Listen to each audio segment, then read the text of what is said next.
right, here we are, Hey, live in a new location. feels like it's working. I feel the salt air spray in my hair. Oh, wait. That's Columbus. All right, welcome, guys. It is September.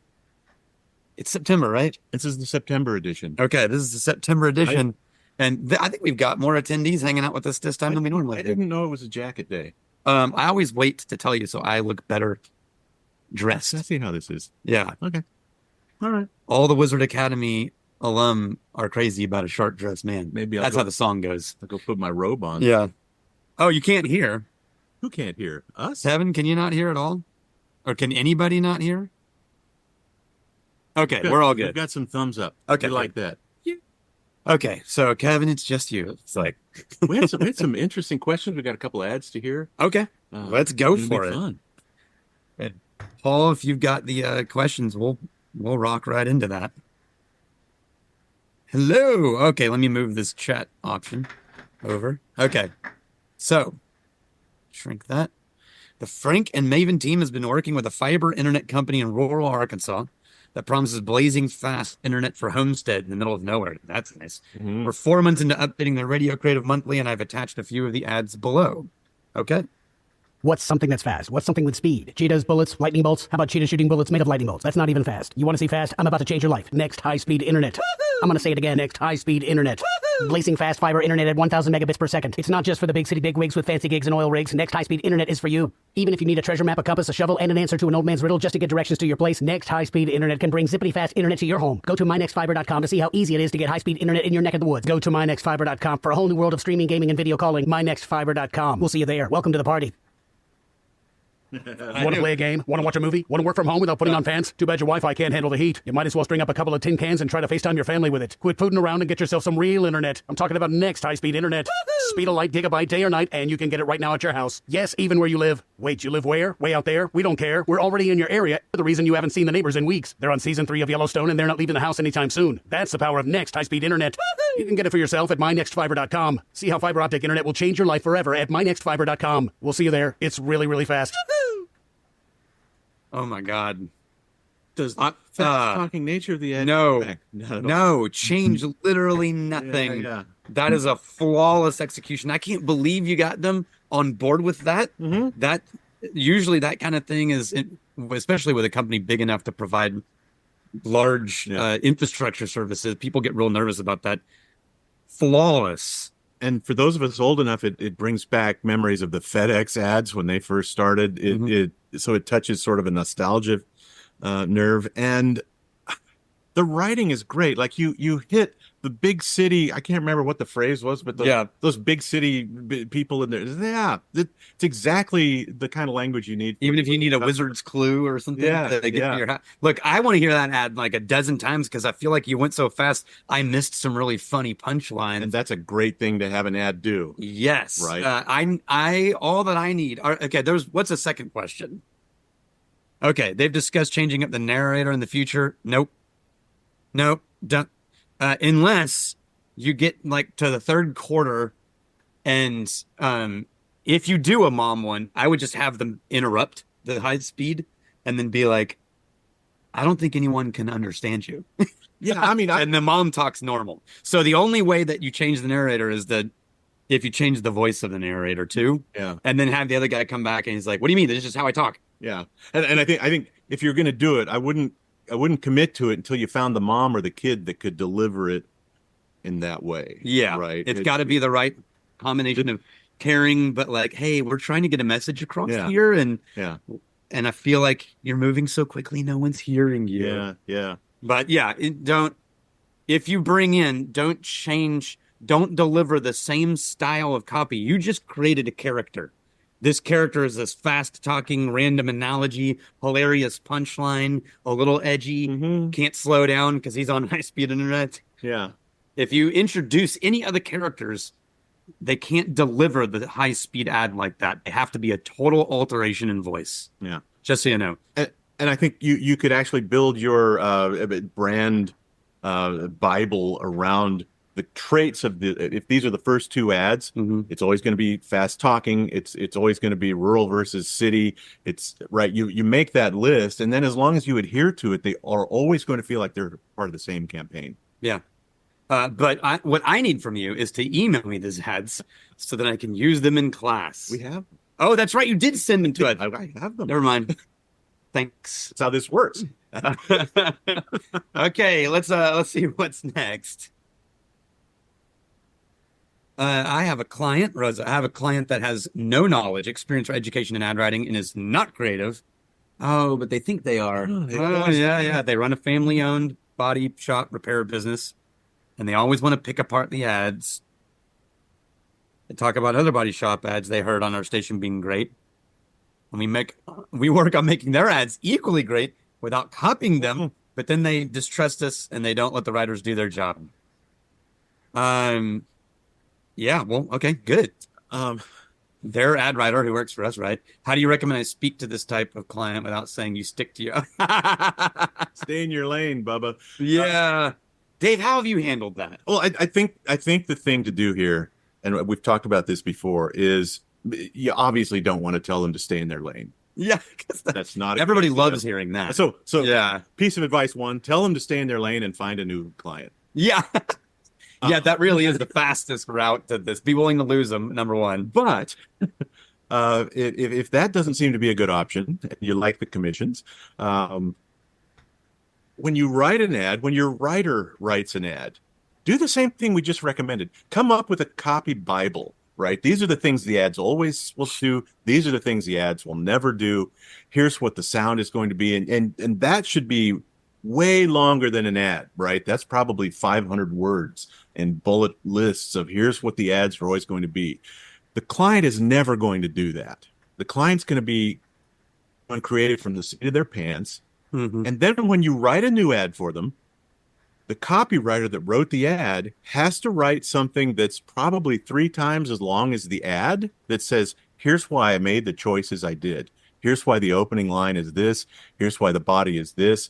Here's how we close and we loop around at the beginning, right? You just explain exactly the thoughts that you used when you were writing the ad, and you make the client read that before he ever hears or sees the ad. Yeah. Right? Because that builds it up.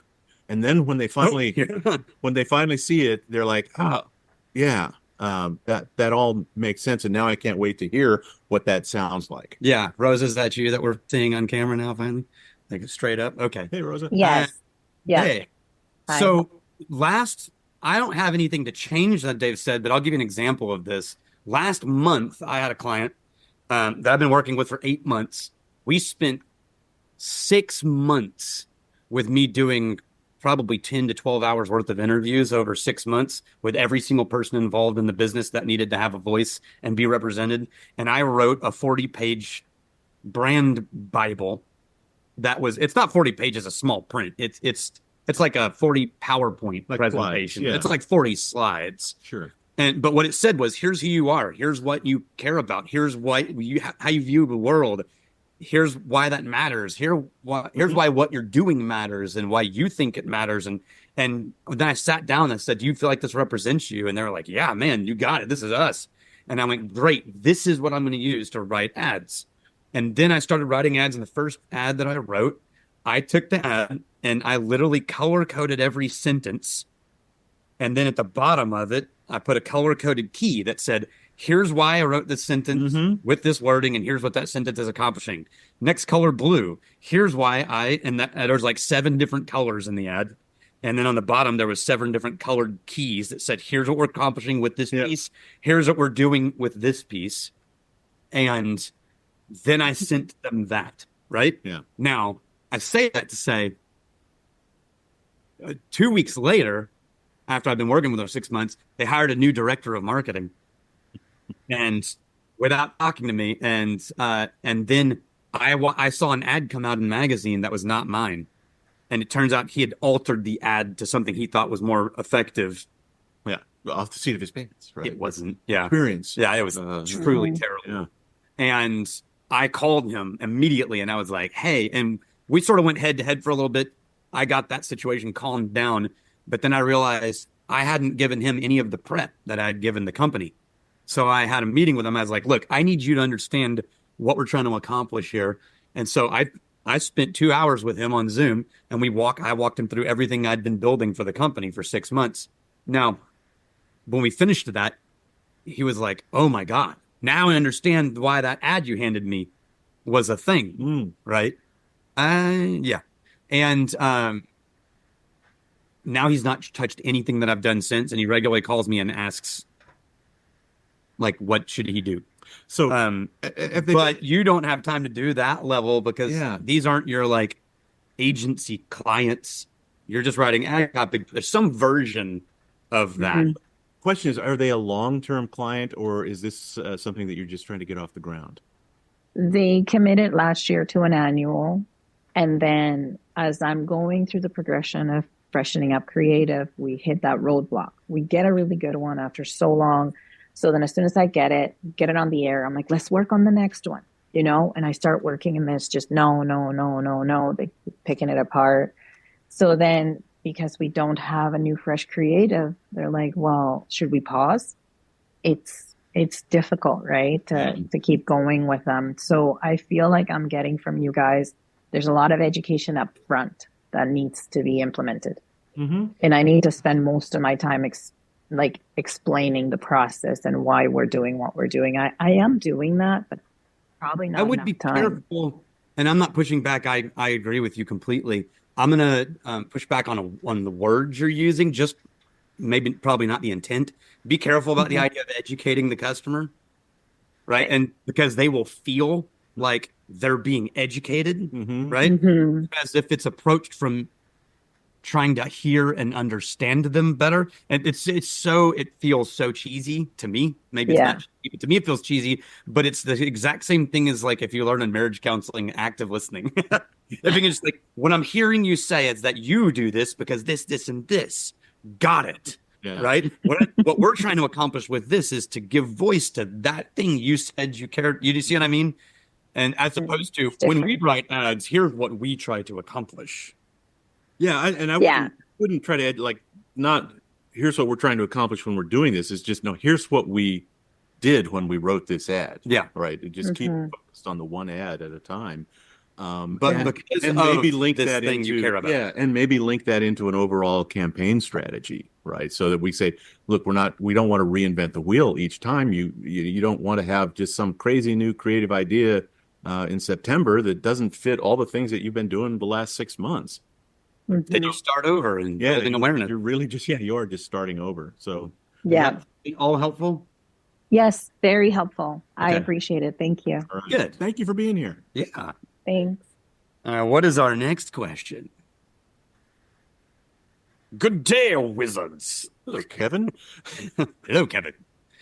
This is about brandable chunks. I've heard it said that these are usually phrases that catch on, so you double down on them and get them even more life by using them more often. Yes. My question is, do you write things that you think will stick, or do these usually come along as happy accidents? Both. I would say it's probably for me, because I'm a super J, I like to craft them until I think they're catchable and perfect. But and that works most of the time, but the truly laugh out loud magical ones usually are just because you were working on writing it with somebody and they said something and everyone started laughing. You're like, that's freaking amazing. That's great. That's the one. Right. And it's not so much that they'll catch on and become used by people, around town. It's just that they become this thing that people then listen for when the ad comes on. They're like, oh, I know he's going to say this. Gettle is one that always comes to mind, right? It's Goettl. It's easy to say, but it's hard to spell. And so if as you develop a campaign, you make note of the things that you're doing in each of the ads that you say, oh, well, that was kind of a fun little turn of a phrase. We'll come back to that. Yeah.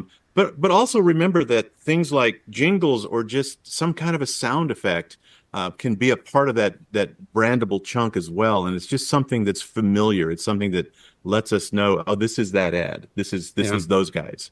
So they don't have to just be words and phrases. Yeah, the old you remember the old Yahoo commercial that was Yahoo? And then it ended with .com, right? Yeah. There was a point where you could split both of those apart and they were equally effective. And they eventually dropped the .com and it was just like Yahoo, and then it ended. And then in other ads you would hear them go something something something .com. And me and my bandmates on this one band I was in for like 2 years, every time someone said something, someone in the back of the van would go .com. Right. And Yeah. we just can't help it. So That's a brandable chunk for and sure. it catches on. Yeah. And if you've used them long enough, they become, you don't even have to, a jingle doesn't even have to be sung anymore. McDonald's is ba ba ba ba ba. And we know what it is. State Farm, their YouTube little ads, they don't say like a good neighbor. There's just a ba ba ba ba ba. And we even finish that in our heads, right? They don't even do they don't even do the State Farm is there. They let you finish that in your head. Yeah, it's the same as the old shave and a haircut that like, everyone feels the need to complete no matter what. And those are brandable chunks. They're just not words. So is that helpful, Kevin? Yeah. All right. As we say with all great ads, but this is even more true of brandable chunks, pay attention to the thing that makes you laugh out loud, pause and react, or anything like that, because that's when you've finally stumbled onto something that's like, oh yeah, that's good one. I probably can't use that one, but it's a good one. How can I adjust that and use it? Yeah, this is the definition of anytime Dave and I are working on anything and 10 things that Dave says are like, that's hilarious. There's no way we could say that. And then there's one where it's like, okay, I could change that one word and we just found the thing that's it for sure. Yeah, it was the Bonafide Whiskey Enthusiast came about that way. The whiskey program we do called Bonafide Whiskey Enthusiast was because we were trying. I was like, hey, we're going to certify enthusiasts. And Dave goes at the table, yeah, you like whiskey, but are you bonafide? And I went, holy shit, that's the name of the program, the Bonafide Whiskey Enthusiast. And that was it. It stuck. And so now we use that phrase, are you bonafide, all over the place with other things. Yeah. Anyway. All right, what's the next question? Google is about to change the internet again? Jesus. I've been seeing this statement more and more due to Alphabet's focus on AI and wanting to stay ahead of other AI companies. Yeah, that's real. Do you have any thoughts or an opinion? Oh, we got opinions. On the impact this change will make in the world of online advertising. Will the importance of brand recognition before arriving at Google become more important? Any other thoughts? Okay. Yes, I've got opinion. Before arriving, sure. Yes, that the end of your sentence has always been the situation with Google. It's all situation pre-Google. It will always be the situation regardless of what Google does next. You need to own your people before they even consider getting on the internet and searching things, so that they use the internet to find you, not to find a service. Yeah.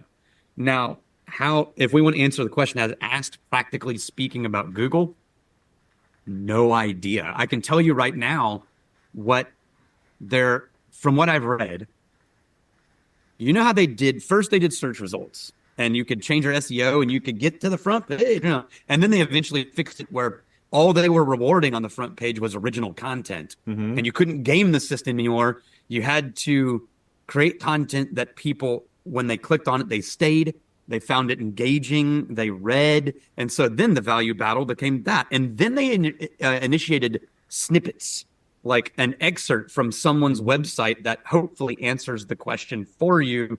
And you don't even like, how do I repair a clogged sink? Instead of 10 websites that explain it, it just had that little excerpt saying, here's what you do. And then the little URL below that said, here's where we took that info from. Now it looks like what AI is doing for them is reading that original content, combining it with like the top 10 original content pieces, and AI conglomerating content from a dozen websites to answer those things at the front. Yeah. So if that's true, which we don't really know, if that's true, you can't really fight that because it's no matter what you put on your website, it's going to be taking your website plus 20 others to answer the AI version of the question. So there's no point in trying to play the Google game on that. So just don't bother. Play the marketing game, which is beforehand. Become known as a really good place to do whatever it is you do, and then when people need it, they'll call you. when they go to Google, what you really want them to do is type the business name in, Mm. not the category.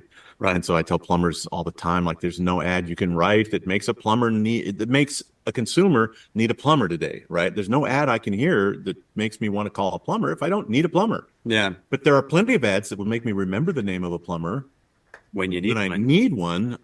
That will come back to me, and I'll call them then. You just Google, and the whole thing with direct response is like, we want to anticipate the moment of need, and you can't. You don't know when my tub is going to clog. You don't. Although I would be willing to start a company offering that service if anyone's looking. I'd love to be a guy who breaks into people's houses and clogs their sinks and clogs their toilets and then leaves. I used to accuse the tire store in my town of scattering Nails around town. ripping nails around. Hey, the business is a little slow. Chucking nails out their window. That'd be really funny. Yeah. That's terrible. Hopefully, I don't know if Riley's on this call, but hopefully that answers your question. Is that the last question? I was kind of trying to count, but I couldn't remember how many there were. I don't know. Paul? Paul?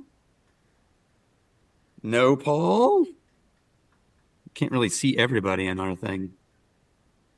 No, I think that's it. Okay. Are we done for the day? It looks like it. Well, where's chat? He could have chatted to us, and he's not doing it. Gentlemen, that is indeed it. That was 4 of them. Oh, there you are. Yeah, I Paul. couldn't find the mute button. The whole little